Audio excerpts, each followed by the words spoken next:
Taipei. A Hong Kong bookseller who fled to Taiwan amid fears of Chinese persecution was attacked on Tuesday by a man who threw red paint at him, just days before he was set to open a new bookshop in Taipei.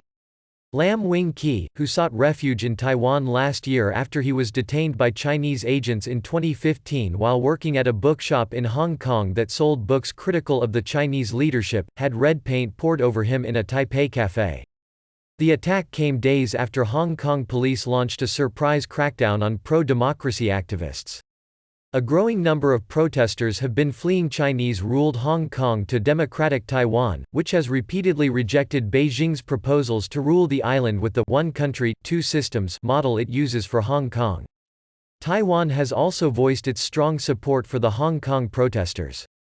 "I was attacked with red paint in the cafe," Lam told Reuters by telephone while assisting the police with their investigation. "Some people don't want me to open the bookshop in Taiwan," Lam said, describing the attack as a threat by supporters of Beijing. Police are hunting for the assailant, reviewing security camera footage from the scene, the official central news agency reported. Lam's incarceration was part of a coordinated operation by China's security apparatus that led to 5 booksellers disappearing from locations in China, Hong Kong and Thailand in late 2015, and later showing up in Chinese detention where they were forced to make confessions on public television. The case generated huge controversy, and undermined public confidence in China's commitment to preserving Hong Kong's freedoms. Before it was shut down by authorities in Hong Kong, Lam's Causeway Bay Books had become a symbol of resistance to perceived Chinese encroachments on Hong Kong's liberties. Lam's new shop in Taipei will bear the same name.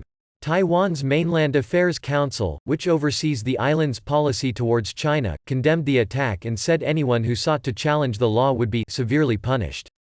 Lam last year decided to move to Taiwan months before a controversial law was expected to be passed in Hong Kong that would allow individuals to be sent to China for trial.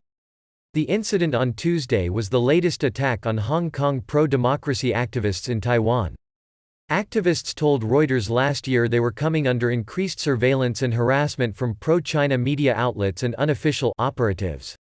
Hong Kong singer and activist Denise Ho was attacked in September by a masked man who threw red paint at her at a pro-Hong Kong democracy rally in Taipei. In July 2018, 2 Taiwanese were convicted of assaulting Hong Kong activists meeting with independence advocates in Taipei.